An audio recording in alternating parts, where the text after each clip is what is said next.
औज़ुबिल्लाहि बिस्मिल्लाहिर्रहमानिर्रहीम। लाखों करोड़ों दरूद नबी पाक सल्लल्लाहु अलैहि वसल्लम की ज़ात मुबारक पर। नाज़रीन इकराम, हमारे सामने सुप्रीम कोर्ट ऑफ पाकिस्तान की एक इम्पोर्टेंट जजमेंट है। ये जो है 3 जस्टिस साहबान ने इस केस को सुना। ये क्रिमिनल पिटीशन नंबर 1192 है।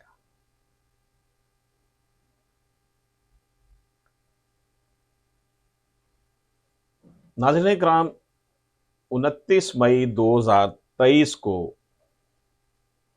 थाना सेक्रेटेरिएट इस्लामाबाद में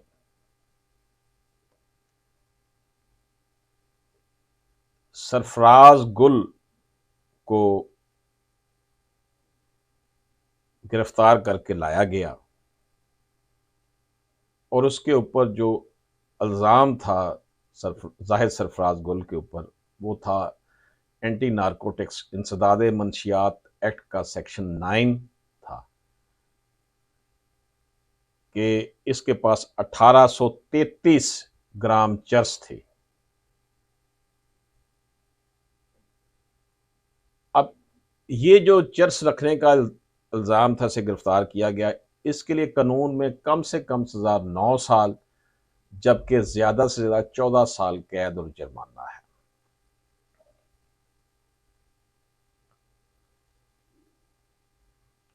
FIR का इंदराज हुआ, थाने में किया गया। उसके बाद जो अदालतें थी, एंटी नारकोटिक्स की कोर्ट, हाई कोर्ट, वहां से इसकी जमानत जाहिद सरफराज गुल की खारिज हो गई। अब ये फैसला, ये जो केस था, फैसले के लिए चीफ जस्टिस ऑफ पाकिस्तान और उसके 2 साथी जजेस के पास आ गया। जाहिद सरफराज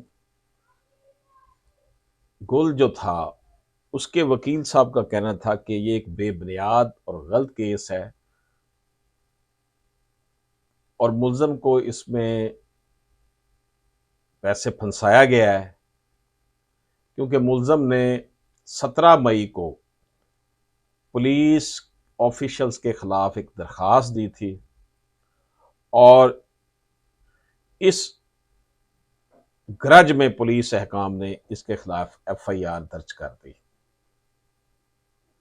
और साथ वकील साहब का यह भी कहना था कि जाए वकुआ पर मुल्ज़म मौजूद ही नहीं था।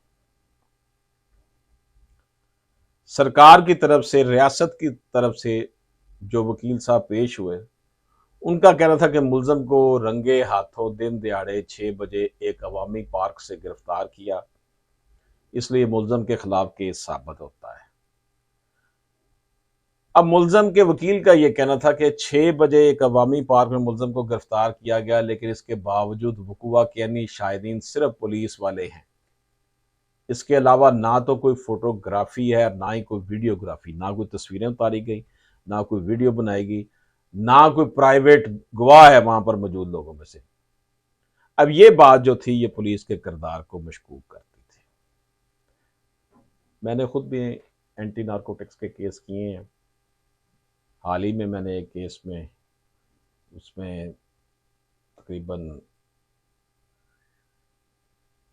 9 किलो चेस का झूठा केस इसी तरह बनाया हुआ था। बंदा वहां मौजूद ही नहीं था, उसके ऊपर डाल दी हुई थी। पर अल्लाह का शुक्र है कि वो बंदा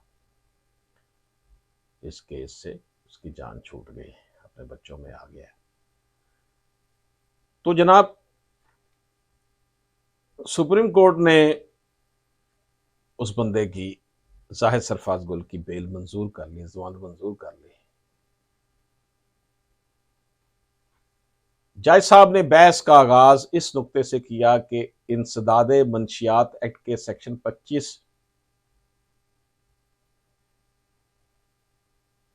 के बाद मंशियात के केसेस में ज़ाब्ता फौजदारी के सेक्शन 103 का असर ख़त्म हो गया है, जिसके तहत पुलिस पर यह लाजमी था कि पुलिस अपने साथ तलाशी के वक्त 2 प्राइवेट गवाह रखने की पाबंद थी। जनाब, ज़ाहिर है कि प्राइवेट गवाह की ज़रूरत नहीं है अब, क्योंकि सेक्शन 25 उसमें इंसर्ट हो गया।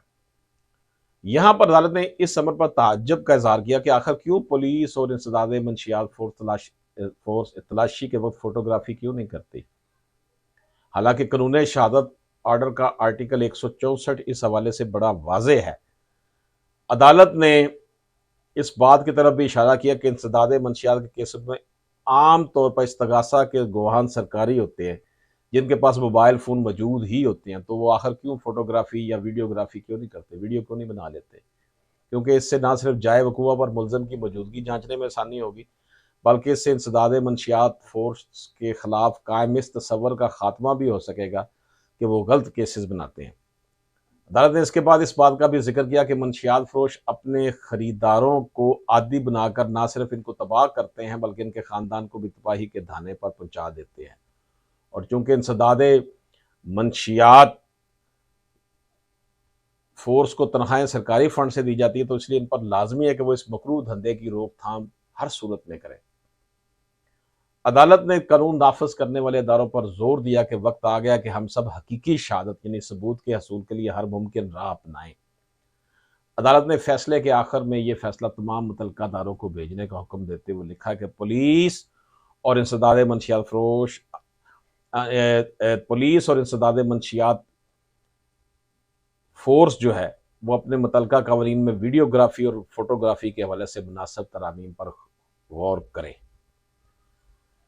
नाज़रीन काम इंसदाद मंशियात के केसेस में पुलिस और इंसदाद मंशियात फोर्स मुल्ज़मान के खिलाफ हकीकी सबूत और शवाहद के लिए वीडियोग्राफी और फोटोग्राफी करे, ये अदालत का कहना था। इससे ना सिर्फ गलत केसेस का खात्मा होगा, बल्कि हकीकी मुजरमान अपने पाया तकमील तक, अपने अंजाम तक पहुँच पाएंगे। अब ये कि जब आपके पास वीडियो बना लें आप, पकड़ा है या नहीं, जब उसको पकड़ा है, उसके से बरामद हुई है या नहीं हुई, ये झूठा ही आमतौर पर पुलिस डाल देती है बंदे के ऊपर। इजाज़त दीजिए। अल्लाह हाफिज़।